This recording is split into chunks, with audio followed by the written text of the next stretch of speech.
Здравейте! Споделям ви първата част на интервюто с руския президент Владимир Путин.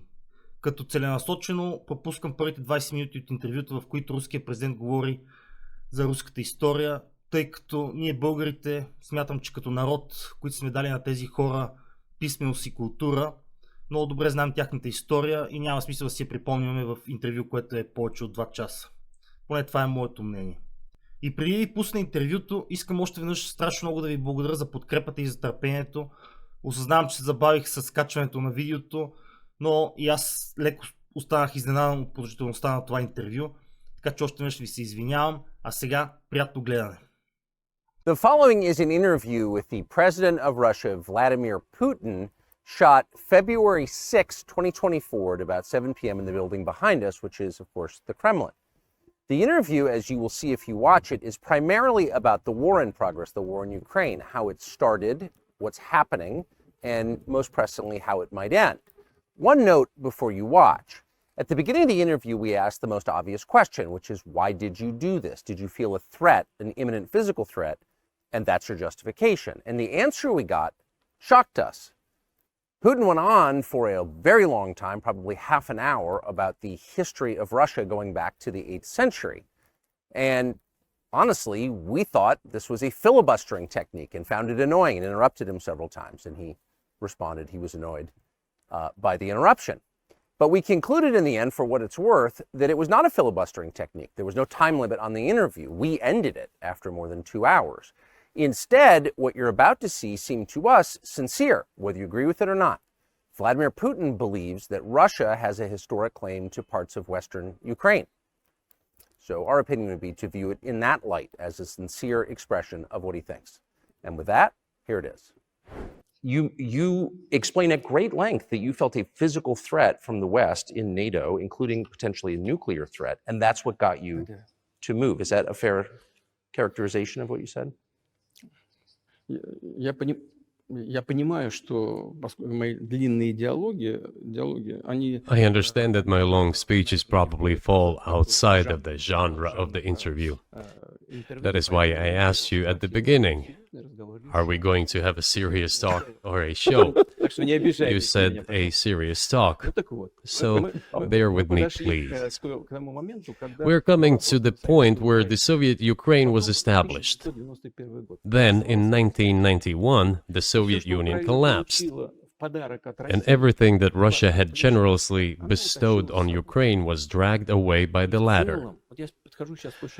I'm coming to a very important point of today's agenda.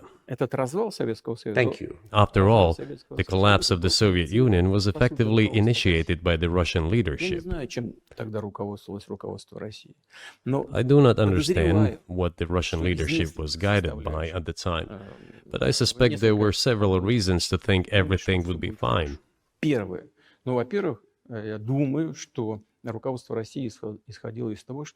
First, I think that then Russian leadership believed that the fundamentals of the relationship between Russia and Ukraine were, in fact, a common language. More than 90% of the population there spoke Russian.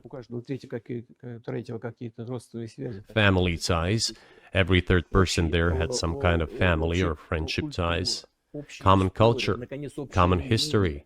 Finally, common faith, coexistence with a single state for centuries, and deeply interconnected economies. All of these were so fundamental. All these elements together make our good relationships inevitable. The second point is a very important one. I want you, as an American citizen, and your viewers to hear about this as well. The former Russian leadership assumed that the Soviet Union had ceased to exist, and therefore there were no longer any ideological dividing lines. Russia even agreed voluntarily and proactively to the collapse of the Soviet Union, and believed that this would be understood by the so-called civilized West as an invitation for cooperation and association. That is what Russia was expecting, both from the United States and the so-called collective West as a whole. Эгон There were smart people, including in Germany, Egon Bahr, a major politician of the Social Democratic Party, who insisted in his personal conversations with the Soviet leadership on the brink of the collapse of the Soviet Union that a new security system should be established in Europe. помочь объединиться Германии, но Help should be given to unify Germany, but a new system should be also established to include the United States, Canada, Russia, and other Central European countries. Yes. But NATO needs not to expand. That's what he said. If NATO expands, everything would be just the same as during the Cold War, only closer to Russia's borders. That's all. Больше того, он рассердился как-то. He was a wise old man, but no one listened to him. In fact, he got angry once. Рассердился на советское руководство. If, he said, you don't listen to me, I'm never setting my foot in Moscow once again. Но, тем не менее, Everything happened just as he had said. Well, of course, it did come true, and you've mentioned this many times. I think it's a fair point, and many in America thought that relations between Russia and the United States would be fine with the collapse of the Soviet Union and the end of the Cold War, that the opposite happened. But you've never explained why you think that happened, except to say that the West fears a strong Russia, but we have a strong China the West does not seem very afraid of. What about Russia do you think convinced policymakers they had to take it down? Запад боится сильного Китая больше, чем сильной России. The West is afraid of strong China more than it fears a strong Russia, because Russia has 150 million people and China has 1.5 billion population, and its economy is growing by leaps and bounds, or 5% a year. It used to be even more. But that's enough for China. As Bismarck once put it, potentials are the most important. China's potential is enormous. It is the biggest economy in the world today in terms of purchasing power parity and the size of the economy. It has already overtaken the United States quite a long time ago, and it is growing at a rapid clip. Let's not talk about who is afraid of whom. Let's not reason in such terms. And let's get into the fact that after 1991, when Russia expected that it would be welcomed into the brotherly family of civilized nations, nothing like this happened. You tricked us. I don't mean you personally when I say you. Of course, I'm talking about the United States. The promise was that NATO would not expand eastward, but it happened 5 times. There were 5 waves of expansion. We tolerated all that. We were trying to persuade them. We were saying, please don't. We are as bourgeois now as you are. We are market economy and there is no communist party power. Let's negotiate. Moreover, I have also said this publicly before. Был момент, когда There was a moment when серая кошка пробежала. a certain rift started growing between us. Помните, Before that, Yeltsin came to the United States. Remember, he spoke in Congress and said the good words. God bless America. Everything he said were signals. Let us in. Remember the developments in Yugoslavia before the Yeltsin was lavished with praise? As soon as the developments in Yugoslavia started, he raised his voice in support of Serbs, and we couldn't but raise our voices for Serbs in their defense. I understand that there were complex processes underway there, I do, but Russia could not help raising its voice in support of Serbs, because Serbs are also a special and close to us nation, with Orthodox culture and so on. It's a nation that has suffered so much for generations. Well, regardless, what is important is that Yeltsin expressed his support. What did the United States do? In violation of international law and the UN Charter, it started bombing Belgrade. It was the United States that let the genie out of the bottle. Moreover, when Russia protested and expressed its resentment, what was said? The UN Charter and international law have become obsolete. Now everyone invokes international law, but at that time they started saying that everything was outdated. Everything had to be changed. Indeed, some things need to be changed, as the balance of power has changed. It's true, but not in this manner. Yeltsin was immediately dragged through the mud, accused of alcoholism, of understanding nothing, of knowing nothing. He understood everything, I assure you. Well, I became president in 2000. I thought, okay, the Yugoslav issue is over, but we should try to restore relations. let's reopen the door that Russia had tried to go through. And moreover, I said it publicly, I can reiterate. At a meeting here in the Kremlin with the outgoing President Bill Clinton, right here in the next room, I said to him, I asked him, Bill, do you think if Russia asked to join NATO, do you think it would happen? Suddenly he said, it's interesting. I think so. But in the evening, when we met for dinner, he said, I've talked to my team. No, it's not possible now. You can ask him. I think he will watch our interview. He'll confirm it. I wouldn't have said anything like that if it hadn't happened. Okay. Were you sincere? It's impossible now. Would you have joined NATO? Look, I asked the question, is it possible or not? And the answer I got was no. If I was insincere in my desire to find out what the leadership position was... But if he had said yes, would you have joined NATO? If he had said yes, the process of rapprochement would have commenced, and eventually it might have happened, if we had seen some sincere wish on the other side of our partners. But it didn't happen. Well, no means no. Okay, fine. Why do you think that is? Just to get to motive, I know you're clearly bitter about it. I understand. But why do you think the West rebuffed you then? Why the hostility? Why did the end of the Cold War not fix the relationship? What motivates this from your point of view? You said I was bitter about the answer. No, it's not bitterness. It's just a statement of fact. We're not bride and groom, bitterness, resentment. It's not about those kind of matters in such circumstances. We just realized we weren't welcome there, that's all. Okay, fine. But let's build relations in another manner. Let's look for common ground elsewhere. Why we received such a negative response, you should ask your leaders. I can only guess why. Too big a country with its own opinion and so on. And the United States, I've seen how issues are being resolved in NATO.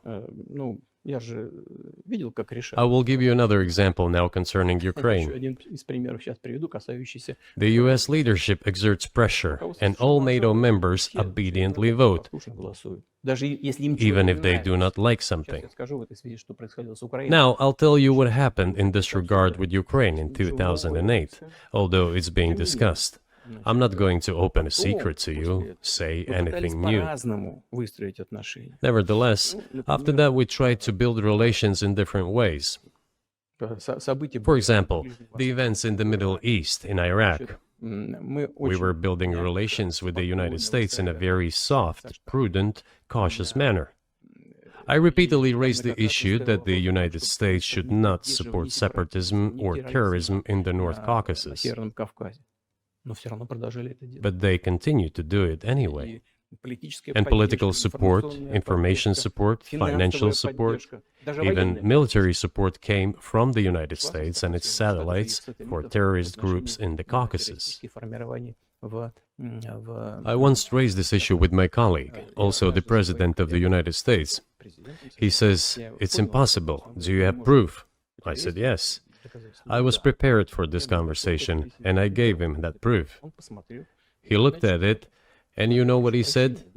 I apologize, but that's what happened. I'll quote. He says, "Well, I'm gonna kick their ass." We waited and waited for some response. There was no reply. I said to the FSB director, "Write to the CIA, what is the result of the conversation with President?" He wrote once, twice, and then we got a reply. We have the answer in the archive. The CIA replied, "We have been working with the opposition in Russia. We believe that this is the right thing to do, and we will keep on doing it." Just ridiculous. Well, okay. We realized that it was out of the question. Forces in opposition to you. So you're saying the CIA is trying to overthrow your government? Ну, конечно, имелось в виду в данном случае. Of course, they meant in that particular case the separatists, the terrorists who fought with us in the Caucasus. That's who they called the opposition. Это вот второй момент. This is the second point. The third moment is a very important one. Is the moment when the US missile defense system was created. Начало. The beginning. И мы долго уговаривали. We persuaded for a long time not to do it in the United States. Меня пригласили в Moreover, отец Буша.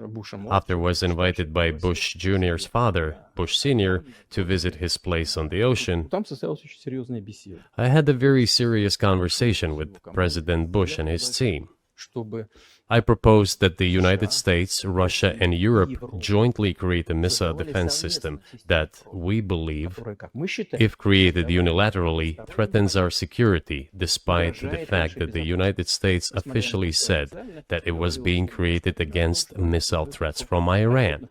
That was the justification for the deployment of the missile defense system. I suggested working together, Russia, the United States, and Europe. They said it was very interesting. They asked me, "Are you serious?" I said, "Absolutely." May I ask, what year was this? Ну, я не помню. I don't remember. В интернете, когда я был. It is easy to find out on the internet when I was in the USA at the invitation of Bush Sr. It is even easier to learn from someone I'm going to tell you about. Мне сказали, это очень интересно. I was told it was very interesting. I said, just imagine if we could tackle such a global strategic security challenge together. The world will change. We'll probably have disputes, probably economic and even political ones, but we could drastically change the situation in the world. He says yes, and asks, "Are you serious?" I said, "Of course. We need to think about it," I'm told. Вот в этот кабинет. I said, "Go ahead, please." Then Secretary of Defense Gates, former director of CIA, and Secretary of State Rice came in here, in this cabinet, right here at this table. They sat on this table. Me, the foreign minister, the Russian defense minister on that side. Министр обороны. They said to me, Они мне "Yes, we have thought about it. We agree." I said, "Thank God, great, Но but with some exceptions." So twice you've described U.S. presidents making decisions and then being undercut by their agency heads. So it sounds like you're describing a system that's not run by the people who were elected in your telling. именно так. That's right, В конечном that's right. итоге нас послали подальше. Я не буду. In the end, they just told us to get lost. I'm not going to tell you the details because I think it's incorrect. After all, it was confidential Наше предложение conversation. было отклонено. But our proposal was declined. That's a Тогда, fact. именно тогда я сказал, It was right then when I said, "Look, but then we will be forced to take countermeasures. будем создавать такие We will удары. create such strike systems that will certainly overcome missile defense Ответ systems." был такой. Мы The answer was, "We are not doing this against you, and you do what you want," assuming that it is not against us, not against the United States. Гиперзвуковые системы. I said, "Okay, very well." Межконтинентальные. That's the way it went. And we created hypersonic systems with intercontinental range, and we continue to develop them. We are now ahead of everyone, the United States and the other countries, in terms of the development of hypersonic strike systems, and we are improving them every day. Сделали. Мы But it wasn't us. пойти другим. We proposed to go the other way, and we were pushed Теперь back. по поводу расширения НАТО на восток. Now, Ну, about обещали. NATO's expansion to the Какого east. НАТО на восток? Well, we were promised no NATO to the east, not an inch to the east, as we were told. And then what? Что сказали? Ну, They said, well, it's not enshrined on paper, so we'll expand. 5 расширений. So there were 5 waves of expansion, the Baltic states, the whole of Eastern Europe, and so on. И вот теперь прихожу к главному. And now I come to the main thing. They have come to the Ukraine, ultimately. В 2008 In 2008, at the summit in Bucharest, they declared that the doors for Ukraine and Georgia to join NATO were open. Now about how decisions are made there. Germany, France seem to be against it, as well as some other European countries. But then, as it turned out later, President Bush, and he's such a tough guy, a tough politician, as I was told later, he exerted pressure on us and we had to он agree. нас нажал. It's ridiculous, it's like kindergarten. Вот смешно. Where are the guarantees? What kindergarten is this? What kind of people are these? Who are they? Кто они такие? You see, they were pressed, they agreed. А потом они говорят, And then they say, Ukraine won't be in the NATO, you know? I say, I don't know. I know you agreed in 2008. Why won't you agree in the future? Well, they pressed us then. I say, why won't they press you tomorrow? And you'll agree again. Well, it's nonsensical. Who's there to talk to? I just don't understand. We're ready to talk. But with whom? Where are the guarantees? None. So they started to develop the territory of Ukraine. Whatever is there, I have told you the background, how this territory developed, what kind of relations there were with Russia. Every second or third person there has always had some ties with Russia. And during the elections, in already independent, sovereign Ukraine, which gained its independence as a result of the Declaration of Independence, and by the way, it says that Ukraine is a neutral state, and in 2008, suddenly the doors or gates to NATO were open to it. Oh, come on. This is not how we agreed. Now, all the presidents that have come to power in Ukraine, they relied on electorate with a good attitude to Russia in one way or the other. This is the southeast of Ukraine. This is a large number of people. And it was very difficult to dissuade this electorate, which had a positive attitude towards Russia. Viktor Yanukovych came to power, and how? The first time he won after President Kuchma, they organized a third round, which is not provided for in the constitution of Ukraine. This is a coup d'etat. Just imagine, someone in the United States wouldn't like the outcome. In 2014? Before that. No, this was before that. After President Kuchma, Viktor Yanukovych won the elections. However, his opponents did not recognize that victory. The US supported the opposition, and the third round was scheduled. What is this? This is a coup. The US supported it, and the winner of the third round came to power. Imagine if in the US something was not to someone's liking, and the third round of election, which the US Constitution does not provide for, was organized. Nonetheless, it was done in Ukraine. Okay, Viktor Yushchenko, who was considered a pro-Western politician, came to power. Fine, we have built relations with him as well. He came to Moscow with visits. We visited Kiev. I visited too. We met in an informal setting. If he's pro-Western, so be it. It's fine. Let people do their job. The situation should have developed inside the independent Ukraine itself. As a result of Kuchma's leadership, things got worse and Viktor Yanukovych came to power after all. Maybe he wasn't the best president and politician, I don't know. I don't want to give assessments. However, the issue of the association with the EU came up.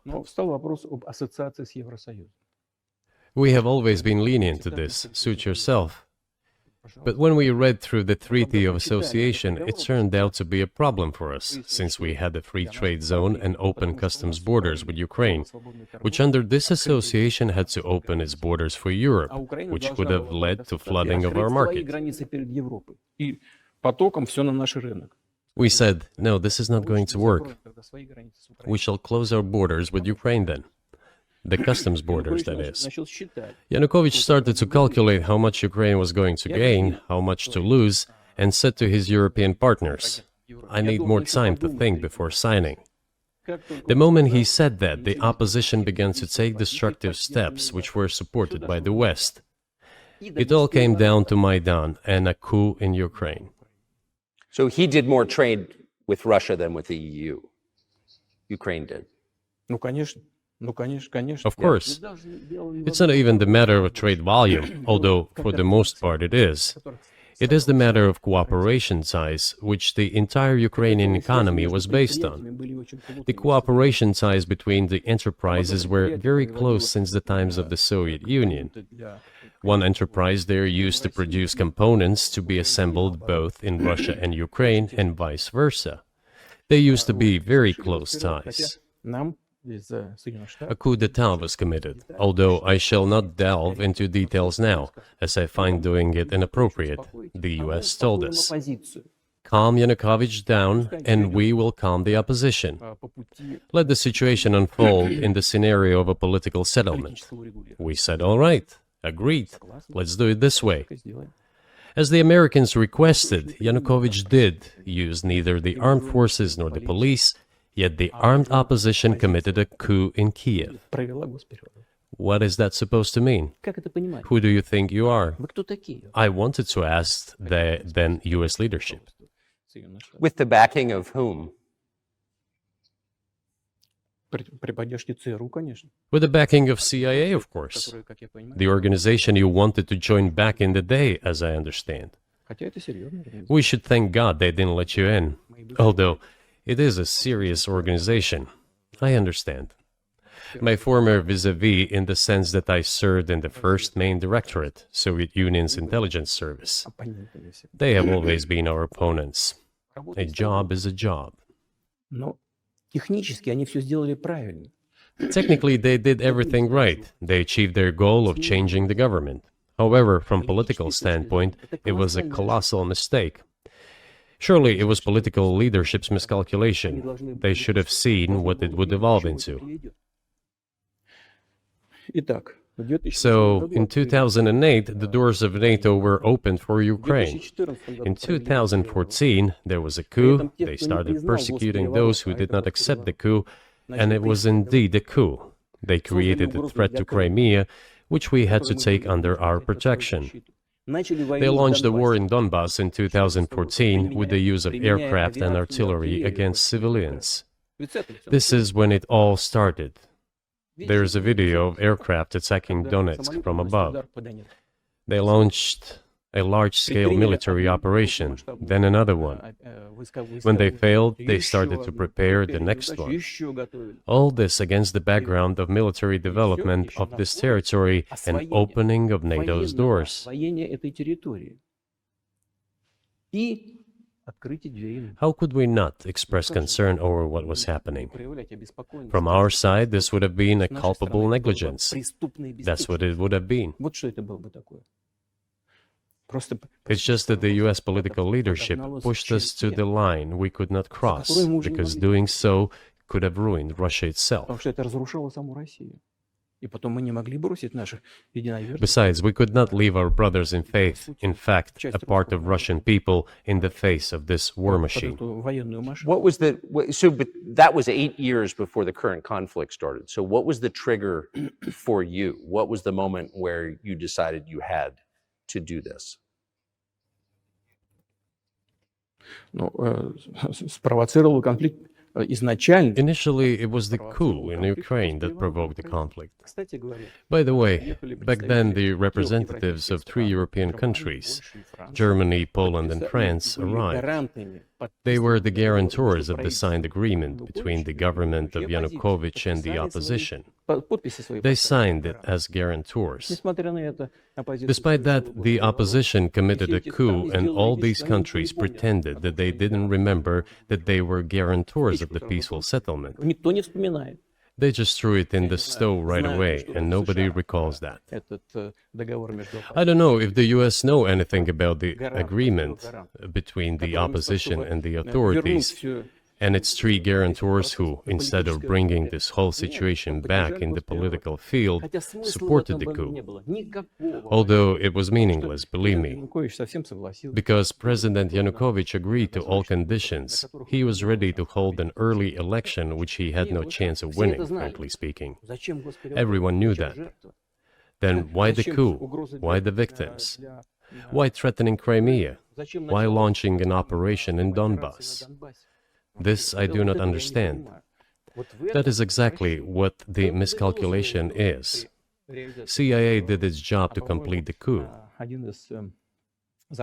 I think one of the deputy secretaries of state said that it cost a large sum of money, almost 5 billion. But the political mistake was colossal. Why would they have to do that? All this could have been done legally, without victims, without military action, without losing Crimea. We would have never considered to even lift a finger if it hadn't been for the bloody developments on Maidan. because we agreed with the fact that after the collapse of the Soviet Union, our borders should be along the borders of former Union's republics. We agreed to that, but we never agreed to NATO's expansion, and moreover, we never agreed that Ukraine would be in NATO. Без всяких разговоров с нами. We did not agree to NATO bases there without any discussion with us. For decades, we kept asking, don't do this, don't do that. В последних событиях. Ну, во-первых, And what triggered the latest events? руководство Украины заявило, Firstly, the current Ukrainian leadership declared that it would not implement the Minsk agreements, which had been signed, as you know, after the events of 2014 in Minsk, where the plan of peaceful settlement in Donbass was set forth. нет, руководство But no, the current Ukrainian leadership, foreign minister, all other officials, and then president himself said that they don't like anything about the Minsk agreements. иными словами, исполнять не собираются. In other words, they were not going to implement it. Прямо сказали, что подписывали уже A year or a year and a half ago, former leaders of Germany and France said openly to the whole world это соглашение Минска. that they indeed signed the Minsk agreements, but they never intended to implement them. They simply led us by the nose. Was there anyone for you to talk to? Did you call a U.S. President, Secretary of State, and say, if you keep militarizing Ukraine with NATO forces, this is going to get, this is going to be we're going to act? Мы постоянно об этом говорили. Мы постоянно об этом говорили. Мы обращались We talked about this all the time. We addressed the United States and European countries' leadership to stop these developments immediately, to implement the Minsk agreements. Frankly speaking, I didn't know how we were going to do this, but I was ready to implement them. These agreements were complicated for Ukraine. They included lots of elements of those Donbass territories' independence. That's true. However, I was absolutely confident, and I'm saying this to you now. I honestly believe that if we managed to convince the residents of Donbass, and we had to work hard to convince them to return to the Ukrainian statehood, then gradually the wounds would start to heal. When this part of territory reintegrated itself into common social environment, when the pensions and social benefits were paid again, all the pieces would gradually fall into place. No, nobody wanted that. Everybody wanted to resolve the issue by military force only. But we could not let that happen. And the situation got to the point when the Ukrainian side announced, no, we will not do anything. They also started preparing for military action. It was they who started the war in 2014. Our goal is to stop this war. And we did not start this war in 2022. This is an attempt to stop it. Do you think you've stopped it now? I mean, have you achieved your aims? No, we haven't achieved our aims yet, because one of them is denazification. This means the prohibition of all kinds of neo-Nazi movements. This is one of the problems that we discussed during the negotiation process, which ended in Istanbul early this year. And it was not our initiative, because we were told by the Europeans, in particular, that it was necessary to create conditions for the final signing of the documents. My counterparts in France and Germany said, how can you imagine them signing a treaty with a gun to their heads? The troops should be pulled back from Kiev. I said, all right. We withdrew the troops from Kiev. As soon as we pulled back our troops from Kiev, our Ukrainian negotiators immediately threw all our agreements reached in Istanbul into the bin and got prepared for a long-standing armed confrontation with the help of the United States and its satellites in Europe.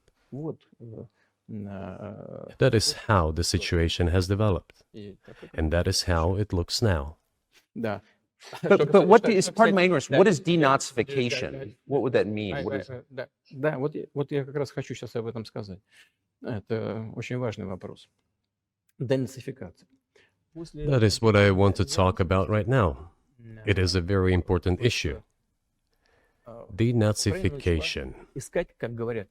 After gaining independence, Ukraine began to search, as some Western analysts say, its identity. And it came up with nothing better than to build this identity upon some false heroes who collaborated with Hitler.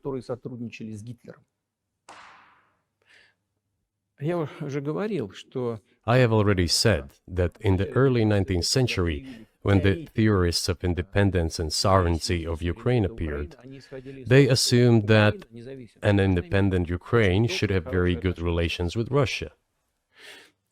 But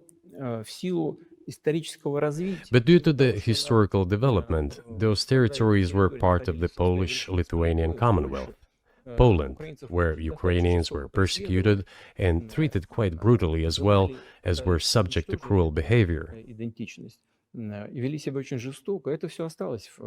There were also attempts to destroy their identity. All this remained in the memory of the people. When World War II broke out, part of this extremely nationalist elite collaborated with Hitler, believing that he would bring them freedom. The German troops, even the SS troops, made Hitler's collaborators do the dirtiest work of exterminating the Polish and Jewish population. Hence this brutal massacre of the Polish and Jewish population, as well as the Russian population too.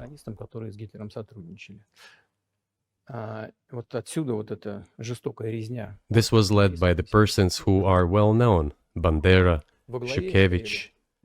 It was those people who were made national heroes. That is the problem. And we are constantly told that nationalism and neo-Nazism exist in other countries as well. Yes, they are seedlings, but we uproot them, and other countries fight against them. But Ukraine is not the case. These people have been made into national heroes in Ukraine. Monuments to those people have been erected. They are displayed on flags. Their names are shouted by crowds that walk with torches, as it was in Nazi Germany.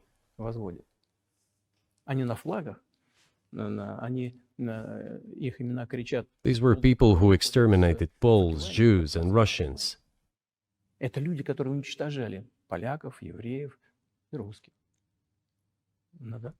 is necessary to stop this practice and prevent the dissemination of this concept.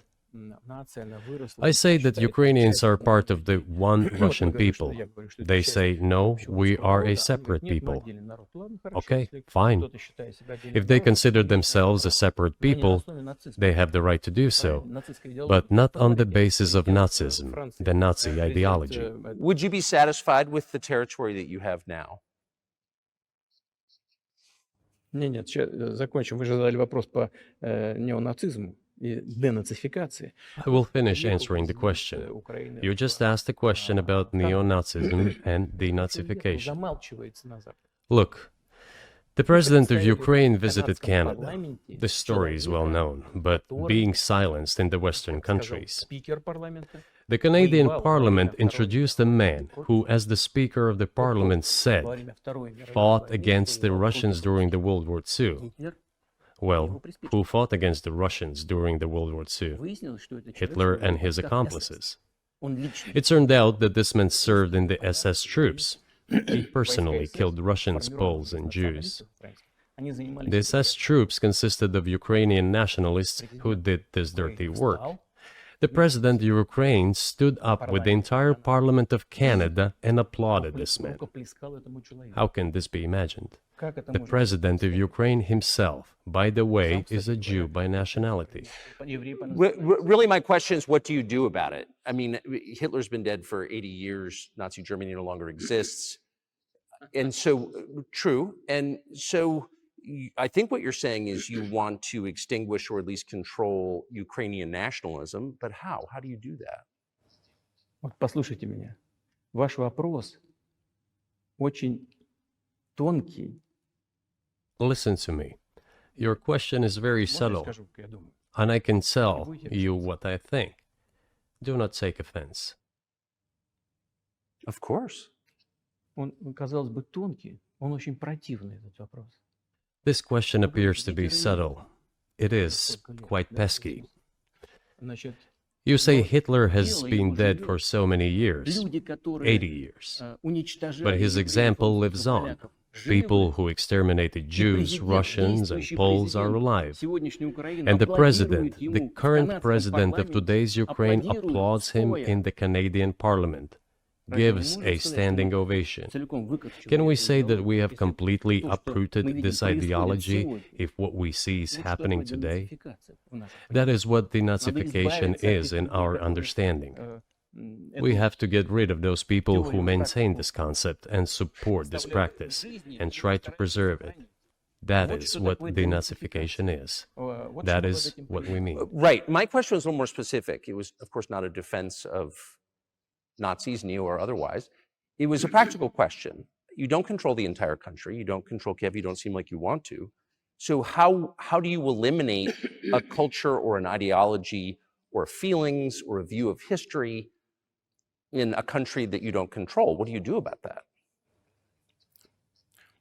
А вы знаете, как вам не покажется странным, в ходе переговоров в Стамбуле You know, стоит переговорить as strange as it may seem to you, during the negotiations in Istanbul, we did agree that что у we have it all in Украины writing. культивировать Neo-Nazism would not be cultivated in что Ukraine, и будет запрещено. including that it would be prohibited at the legislative level.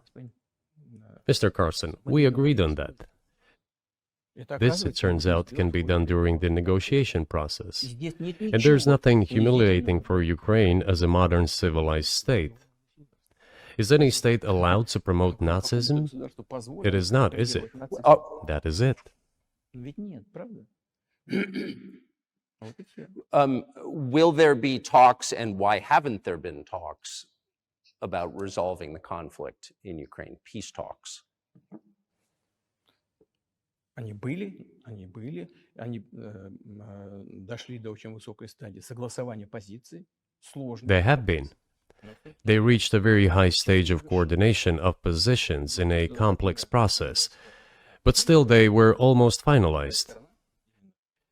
But after we withdrew our troops from Kiev, as I have already said, the other side threw away all these agreements and obeyed the instructions of Western countries, European countries, and the United States to fight Russia to the bitter end. Moreover, the president of Ukraine has legislated a ban on negotiating with Russia. He signed a decree forbidding everyone to negotiate with Russia. But how are we going to negotiate if he forbade himself and everyone to do this? We know that he is putting forward some ideas about this settlement, but in order to agree on something, we need to have a dialogue. Is that not right? Well, but you wouldn't be speaking to the Ukrainian president, you'd be speaking to the American president. When was the last time you spoke to Joe Biden? I cannot remember when I talked to him. I do not remember. We can look it up. You don't remember? No. Why? Do I have to remember everything? I have my own things to do. We have domestic political affairs. Well, he's funding the war that you're fighting, so I would think that would be memorable. Ну да, он финансирует. Well, yes, he funds, but I talked to him before the special military operation, of course. And I said to him then, by the way, I will not go into details, I never do, but I said to him then, I believe that you are making a huge mistake of historic proportions by supporting everything that is happening there, in Ukraine, by pushing Russia away. I told him repeatedly, by the way. I think that would be correct if I stop here. What did he say? Ask him, please. It is easier for you. You are a citizen of the United States. Go and ask him. It is not appropriate for me to comment on our conversation. But you haven't spoken to him since before February of 2022. Нет, мы не разговаривали. Но у нас есть. No, we haven't spoken. Кстати говоря, Certain contacts are being maintained, though. Speaking of which, про мое предложение. do you remember what I told you about my proposal to work together on a missile defense system? Yes. Да. You can ask all of them. All of them are safe and sound, thank God. The former president, Condoleezza, is safe and sound, and I think Mr. Gates and the current director of the intelligence agency, Mr. Burns, the then ambassador to Russia, in my opinion, are very successful ambassador. They were all witnesses to these conversations. Ask them. Same here. If you are interested in what Mr. President Biden responded to me, ask him. At any rate, I talked to him about it. I'm definitely interested, but from the outside, it seems like this could devolve or evolve into something that brings the entire world into conflict and could initiate a nuclear launch. And so why don't you just call Biden and say, let's work this out?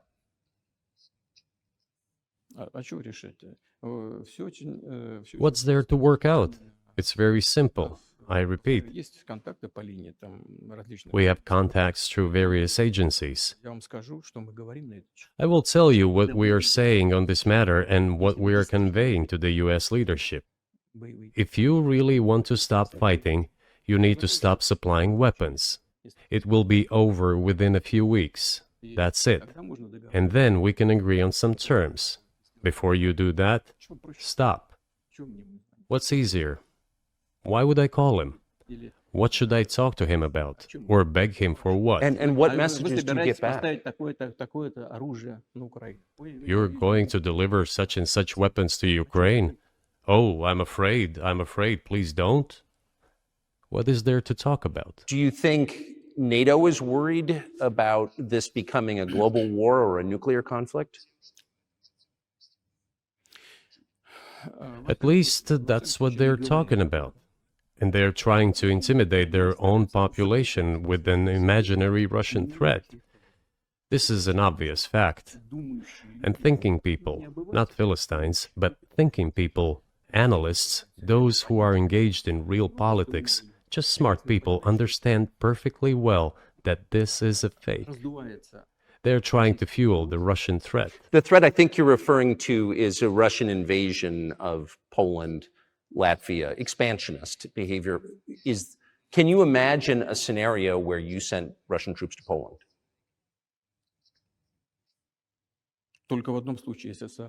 Only in one case, if Poland attacks Russia. Why? Because we have no interest in Poland, Latvia, or anywhere else. Why would we do that? We simply don't have any interest. It's just threat-mongering. Well, the argument, I know you know this, is that, well, he invaded Ukraine. He has territorial aims across the continent, and you're saying unequivocally you don't.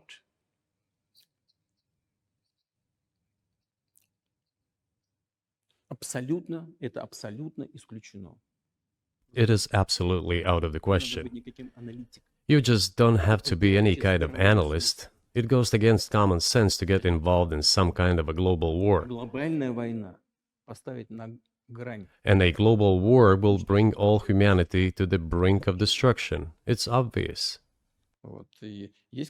There are certainly means of deterrence. They have been scaring everyone with us all along. Tomorrow Russia will use tactical nuclear weapons. Tomorrow Russia will use that. No, the day after tomorrow. So what? In order to extort additional money from US taxpayers and European taxpayers in the confrontation with Russia in the Ukrainian theater of war. The goal is to weaken Russia as much as possible.